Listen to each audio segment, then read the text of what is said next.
Hi friends, welcome back to my channel. ఈరోజు video వచ్చేసి ఇక్కడ లైన్స్ కనపడుతుంది చూడండి. ఈ లైన్ మీద మనం ఈజీగా పైపింగ్ అయితే వేసేస్తున్నాము.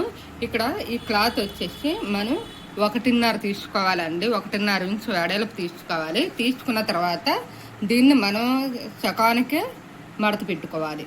ఇలా చకానికి మడత పెట్టుకుని ఐరన్ చేసుకోవాలి. ఇలాగా ఐరన్ చేసుకున్న తర్వాత ఈ పైపింగ్ని దీంట్లో పెట్టుకొని కుట్టుకోవాలి. ఐరన్ చేసిన తర్వాత ఈజీగా మనం కుట్టేయచ్చు అనమాట.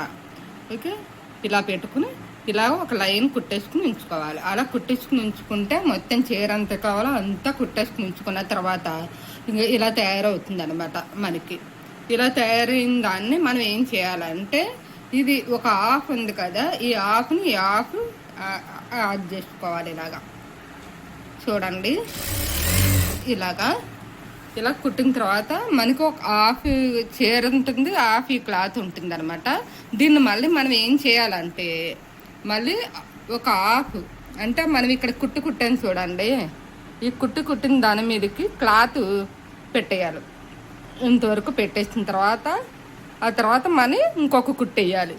కుట్టేసిన తర్వాత మనకి పైపింగ్ వేసిన తర్వాత క్లాత్ అనేది ఇలా ఈజీగా అందంగా కనపడుతుంది. 100 రూపాయల చీరను 500 రూపాయల చీరలో తయారు చేయాలంటే ఇలా పైపింగ్ వేసుకోండి, చాలా బాగుంటుంది. ఓకేనా? వర్క్ చేసిన చీరలకి తప్పకుండా పైపింగ్ అయితే వేయండి. ఫ్లవర్ ఏ కలర్ వచ్చిందో అదే కలర్లోనే నేను పైపింగ్ అయితే తీసుకున్నాను. ఇది వర్క్ అంటే ఇది మీకు తెలుసు కదా, ఈ వర్క్ ఉంది కదా, ఈ క్రీమ్ కలర్ చీరకి ఈ ఫ్లవర్ వేసాను అనమాట.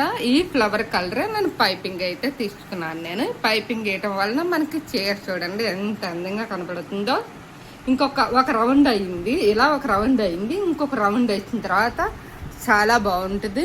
100 రూపాయల చీరని 500 రూపాయల చీరలాగా తయారు చేసుకోవాలంటే ముఖ్యంగా మనం చీరకు పైపింగ్ అనేది ఇలా నీట్గా వేసుకుంటేనే బాగుంటుంది. ఈ పైపింగ్ ఎలా కట్ చేస్తామో అనేది షార్ట్ వీడియోలో పెడతానండి, తప్పకుండా చూడండి. మీకు నచ్చితే లైక్ చేయండి, షేర్ చేయండి, సబ్స్క్రైబ్ చేసుకోండి. మరొక వీడియోలో మళ్ళీ కలుద్దాం. బాయ్ అండి.